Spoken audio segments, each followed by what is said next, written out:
This Business Newsmakers is brought to you by Hudson Valley Federal Credit Union. There's a reason people live here. There's a reason people bank here.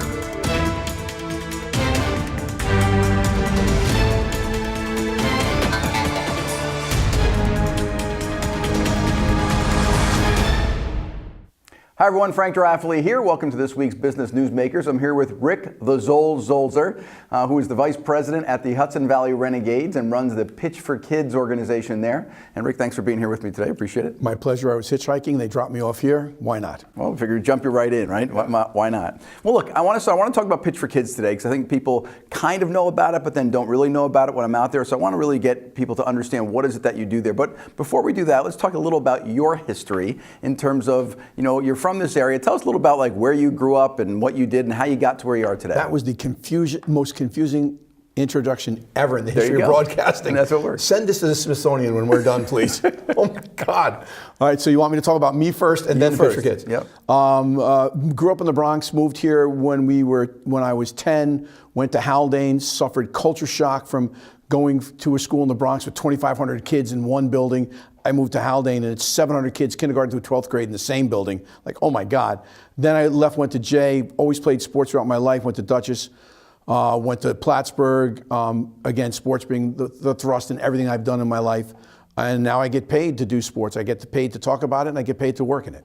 So you went to Plattsburgh. Did you go to Plattsburgh? Was it a sports degree you went for? What did you go for at Plattsburgh? No, they didn't have that then. Okay. It's really weird.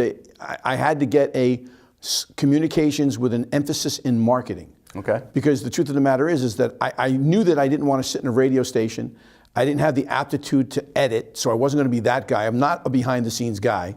So I figured the marketing would help me on the back end. And then when I got out of school, I ended up coaching. So I went right into coaching and DJing in a nightclub. So I was using all of my communications degree. My mother was thrilled with that. So I don't think, when you consider that I do sports every morning for the last 23 years in this market, I don't think that's really communication degree involved because I'm not the guy that operates the board. If like I used to say all the time, if Coop had a heart attack in the middle of one of my sports attacks, one of my sports reports, I wouldn't know what to do. I would have rolled him over and started pushing buttons, trying to find out what to do. I mean, I literally have no idea. So I really have never done anything specific with my degree. I learned how to market and how to promote. That led to getting a bigger job at PDH. That put me on the air when they were building the stadium. And I was really a vocal proponent of it, so much so that the folks that were against it, I would give out their home phone numbers on the air, and that was before the cell phones were huge.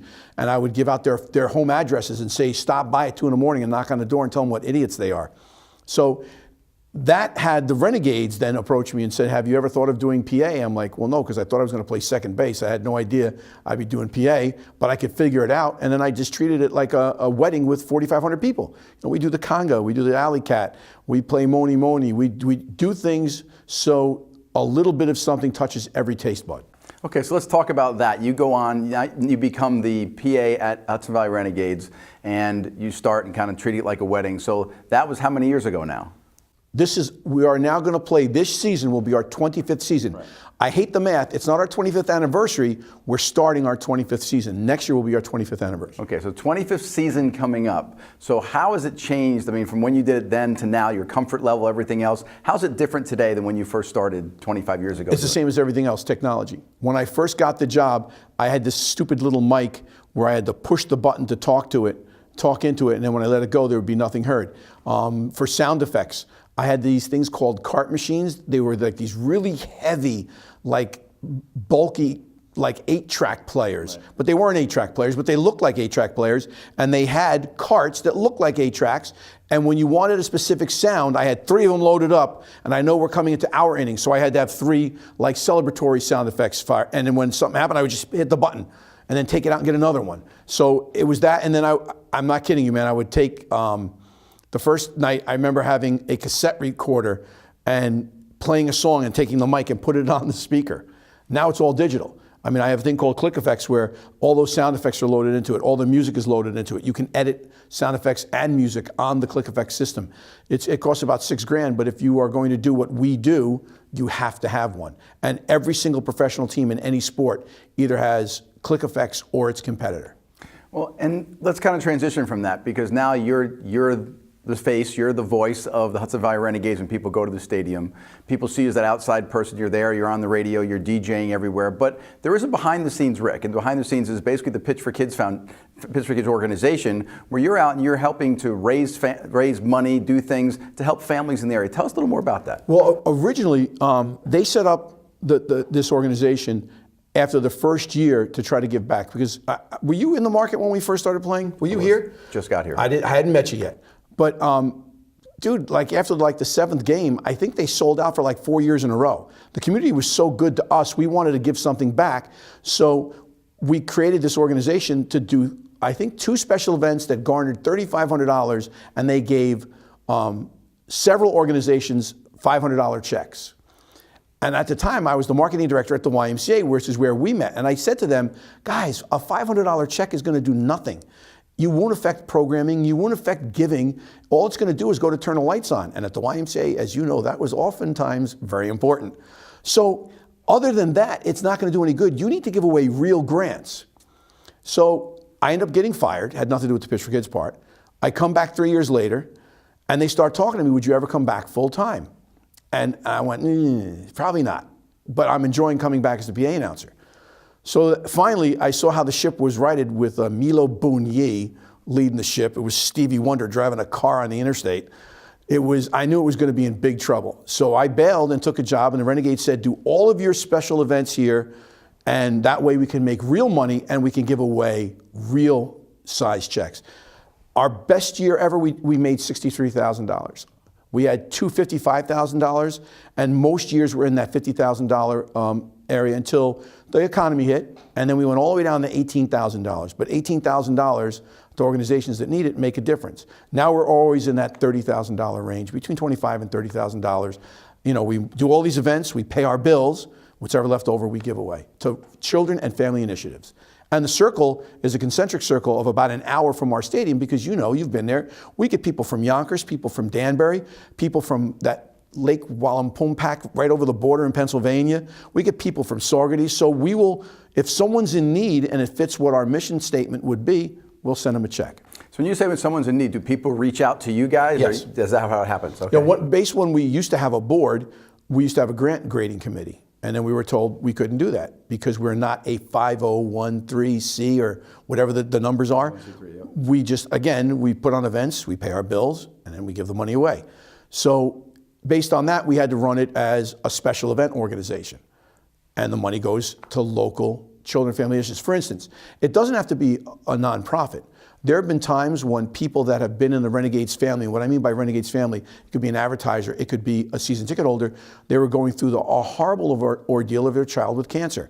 And they were going back and forth to the city all the time. We gave them a $1,000 mobile gift card so they wouldn't have to pay for the gas. We also gave them a $500 McDonald's gift card because the little girl loved McDonald's. So we do things like that. One of our kids lost everything they owned in a fire. I mean, everything, clothes. This kid was in intensive care for about a week. Those 3 nights, we raised $27,000 and gave him money to get back on his feet before the insurance money. So the fans have always been ridiculously generous to what we do, and we're very lucky.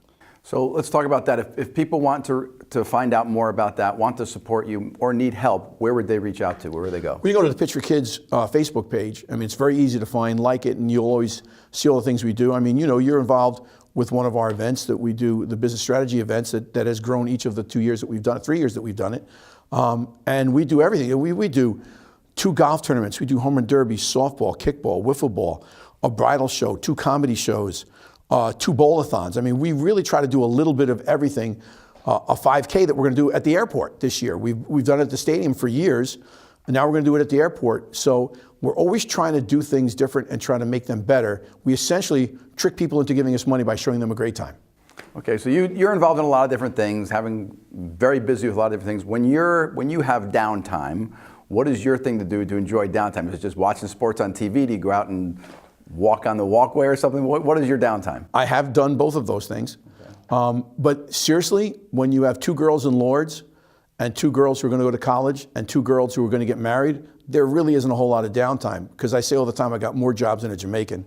I mean, seriously, I do sports every day on 2 different radio stations. Last year I taught at Marist. Next year I'm going to teach at Lourdes.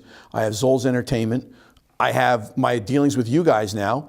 And I'm the vice president of the most successful family enterprise the Hudson Valley has ever seen in the summer. I mean, consider the fact that this will be our 25th season, and we've sold more than 98% of our tickets in those 24 other seasons. That's ridiculous. In a ballpark that's certainly showing her age, and that doesn't have the amenities a lot of the other ballparks do, but the people come out in droves because we don't sell baseball, we sell family. So there's not a lot of downtime. But if there is downtime, I would say movies, Broadway shows, sports, not necessarily in that order. Okay, fair enough. Well, first off, I want to thank you for coming on the show today, because I really appreciate your being here, but also thank you for all the stuff that you do in the community. I mean, I think you keep people entertained, you make it easy for the rest of us to relax, go to a baseball game, or whatever else it might be, but thank you so much for everything that you do, man. Appreciate it. Anytime, Frankie. Okay. To find out more about Pitch for Kids, go to their Facebook page. This is Frank DeRaffele with the Zolz here on Business Newsmakers. See you next week.